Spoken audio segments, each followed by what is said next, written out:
ہے یہ دعوت اسلامی، اللہ کی نعمت ہے یہ دعوت اسلامی، آقا کی عنایت ہے یہ دعوت اسلامی۔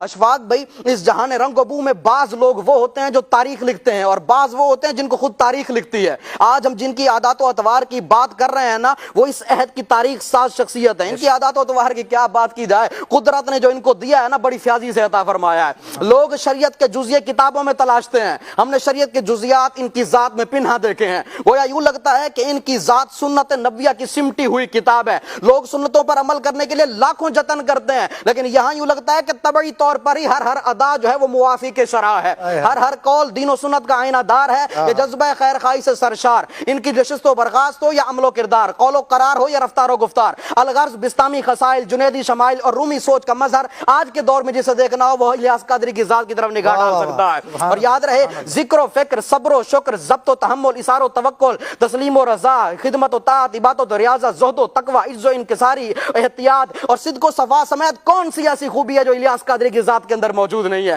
آج بھی چشم فلک اس بات پر شاہد ہے کہ آپ کی ذات مصدر الحسنات، منبع الفیضان اور مرجع الخلائق ہے۔ وجہ صرف یہی ہے کہ انہوں نے لوگوں کے دلوں کی دھڑکنوں کو محسوس کیا، پھر خود بھی لوگوں کے دلوں کی دھڑکن بن گئے ہیں۔ اشفاق بھائی، آج ہم اپنی آنکھوں سے دیکھ رہے ہیں کہ دنیا بھر کے مقتدر علماء کرام اور ذی وجاہت مشائخ اعظام ان کے جلوہ کے گرد پروانہ وار پھرتے ہیں۔ یہ خواص کی کیفیت ہے۔ جبکہ عوام کے ہجوم عاشقاں کی طرف نگاہ دوڑائیں تو کتنی آنکھیں ہیں جو ان کے دیدار سے سیراب نہیں ہو پاتی، کتنے قلوب ہیں جو ان کی عقیدت سے شکیب آشنا نہیں ہو پاتے۔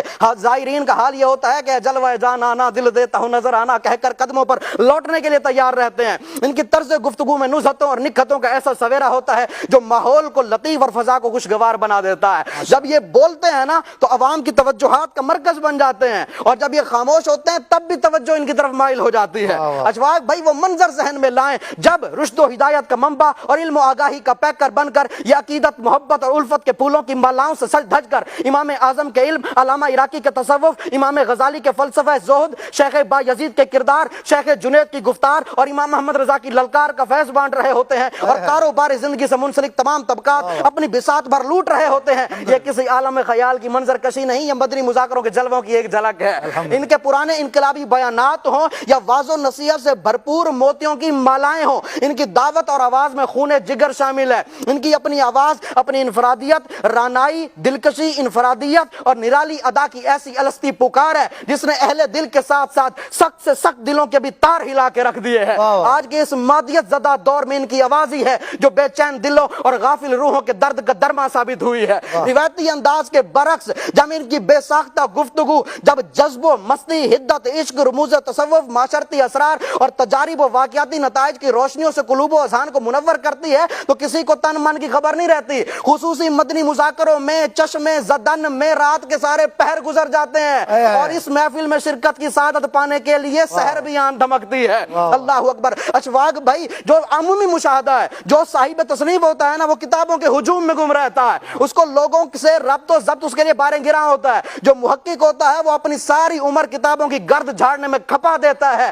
لوگوں سے تعلق رکھنا اور معاشرے کی روش کو سدھارنا وہ اپنے لیے کار فضول سمجھتا ہے۔ جو صوفی ہوتا ہے وہ اپنے ہی گریبان میں ساری امت کا مشاہدہ کرنے میں مشغول ہوتا ہے۔ لیکن یہاں پر تو مسئلہ ہی کچھ اور ہے۔ یہ مقبول و مشہور مصنف بھی ہیں، ہزاروں کو شرف ملاقات سے فیض یاب بھی فرماتے ہیں، ظاہری و باطنی بیماریوں کے اسپیشلسٹ بھی ہیں، اور معاشرے کی زلف پریشان کو سنوارنے کے لیے کمر بستہ بھی ہیں، اور مراقبے و محاسبے کے پابند صوفی و صافی بزرگ بھی ہیں، اور اس دکھیاری امت پر پڑنے والے مصائب پر بے قرار بھی ہیں۔ آخری بات اشفاق بھائی دیکھیں کہ اللہ تبارک و تعالیٰ نے کو کیسا نوازا ہے کہ عمومی طور پر مشاہدہ پتہ کیا ہے کہ اپنا علاقہ و ایریا جہاں پر بندہ پیدا ہوتا ہے، جہاں پر اس کا بچپن، جوانی، شب و روز، صبح و شام گزرے ہوتے ہیں، وہاں کے لوگوں کی نگاہوں میں نا، ایسے عمومی طور پر مشائخ و مشاہیر کا یہی حال ہوتا ہے کہ وہاں کے لوگوں کی نگاہوں میں اس کا کوئی خصوصی مقام نہیں ہوتا۔ لیکن یہاں تو مسئلہ ہی کچھ اور ہے۔ اس عمومی ضابطے سے ہمارے پیر کی ذات مستثنا ہے کہ جس طرح دنیا کے دور دراز علاقوں بلکہ دنیا کے کونے کونے میں ان کے دیوانے ان کے لیے اپنی دیدہ و دل فرش راہ کیے ہوتے ہیں، اسی طرح کھارا در اور میٹھا در کے باسیوں کے دلوں پر بھی ان کا راج ہے۔